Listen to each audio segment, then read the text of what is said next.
New Hampshire. You're next. Good morning, Greta. Good morning, Mr. Boyle.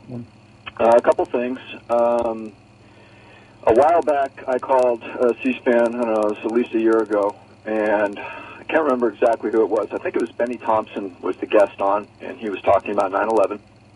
And I asked him, I said, why is it that if the FBI isn't even looking for bin Laden in connection with 9/11, why is there a terrorist watch list? That's number one.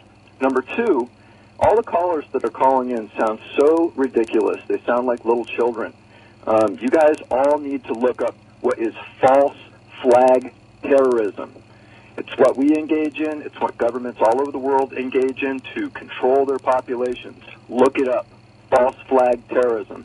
And Mr. Boyle, I'd like to hear what you have to say about that. Sure, I'd be glad to respond to that, sir.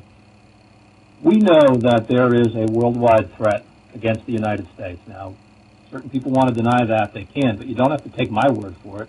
Listen to what they've told us. Look at what they've done in the past. And the purpose of the terrorist watch list is very clear. If someone in some part of the world attends a terrorist training camp, they are doing so for a purpose.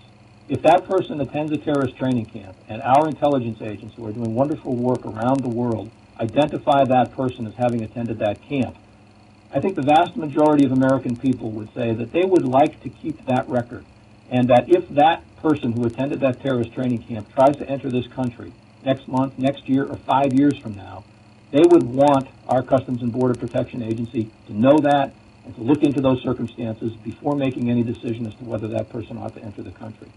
If you disagree with that, sir, that is absolutely your right, and these are certainly matters that are open to fair and free debate. But I think as in the context of having that debate, we have to recognize certain realities that have been put in our face over the past several years, and we have to accept those realities before we can have an informed and reasoned debate. When we're talking about